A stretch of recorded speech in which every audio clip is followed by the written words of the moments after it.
At the end of last week, President Joe Biden addressed the nation and the world in prime time about what's going on with Hamas and Israel, about what's going on with Russia and Ukraine, and more generally, what is going on with the role of the United States in the world as he sees it, defender of democracy. This speech was actually so good by the standards we have for how these speeches go. The speech was so good that even on Fox News, they praised Joe Biden. And it was a good speech. Now, I got a bunch of these emails about Biden doesn't even know what's going on, sort of thing. I will remind people, Joe Biden is 80 years old and he has struggled with a stutter his entire life. So you really have to understand that we're listening to the message Joe Biden is giving us. And when you listen to that message, you didn't have to like it, but it was coherent. It was strong. It made sense if you understand the foreign policy of Joe Biden. And so we go to Fox News in the moments after the speech. Here are Bret Baier and Martha MacCallum interviewing Brit Hume. This is not the attitude of Fox News hosts typically after a Democratic president gives a speech. Let's take a listen to this. This is the president's second Oval Office address. Your overall thoughts about him tonight? Well, I think it may be remembered as one of the best, if not the best, speeches of his presidency. He was firm, he was unequivocal, he was strong, as he has been, particularly in recent days before he went to Israel and while he was over there. I was struck by the fact that he spent as much time as he did on Ukraine, and I think it was a good thing that he did, because the aid for Ukraine package that he's talking about and further aid to Ukraine beyond that is in jeopardy. And I think that he was hampered a little bit in that effort by the fact that he dare not really mention the best reason. I mean, he mentioned, broadly speaking, the best reason for sticking with it in Ukraine, which is that what would the rest of the world and its evildoers think if we pulled out of there? Because that comes on the heels of his having pulled out of Afghanistan, which arguably emboldened all of our adversaries around the world, particularly Vladimir Putin. He didn't make that. He can't really make that case, and you wouldn't expect him to. But he made a strong case for it nonetheless, and I think it's important that he did. And also, of course, you're right, Brett, to wonder whether, as Republicans will, there'll be a follow-up to his statement about holding Iran accountable.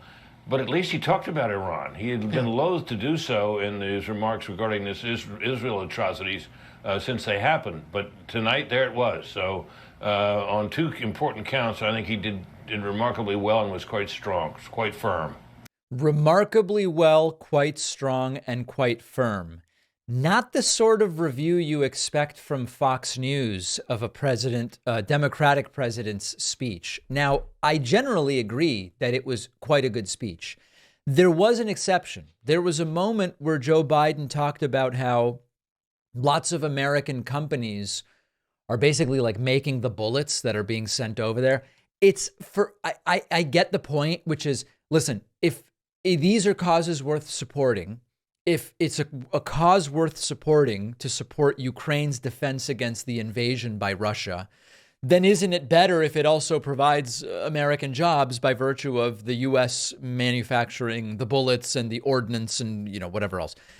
It's a little too military industrial complexy for me. It's sort of like, hey, we're sending over our rockets painted in the gay pride flag for them to use, sort of thing.